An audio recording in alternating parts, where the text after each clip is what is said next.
एकीकडे मुस्लिम बांधवांचा पवित्र रमजान महिना सुरू असून ईदचा चंद्र आकाशात दिसण्याची आतुरता आहे, तर दुसरीकडे हिंदू नववर्षाचा जल्लोष म्हणजे गुढीपाडवा उद्या येऊन ठेपला आहे. संपूर्ण मनमाड शहर सणासुदीच्या आनंद बुडलेला असताना एकीकडे गुंडांनी शहरात रक्ताची होळी खेळली आहे. 10वीचा पेपर देऊन आपल्या उज्ज्वल भविष्याची स्वप्ने रंगवत घरी जाणाऱ्या एका निष्पाप विद्यार्थ्यावर काही गावगुंडांनी असाच काही जीवघेणा हल्ला केला की बघणाऱ्यांचा काळजाचा थरकाप उडाला आहे. या घटनेने मनमाडचा कायदा आणि सुव्यवस्थेचे अक्षरशः 3-3 वाजवले आहे.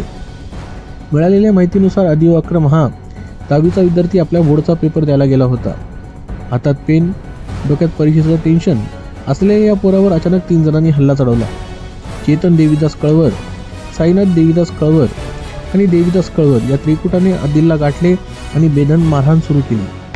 आदिव अक्रम याने मारहाणीनंतर कसाबसा जीव वाचवला. सुदैवाने काळ आला होता, पण वेळ आली नव्हती, म्हणून या विद्यार्थ्याचा जीव वाचला आणि त्याने पोलिसात धाव घेत फिर्याद नोंदवली आहे.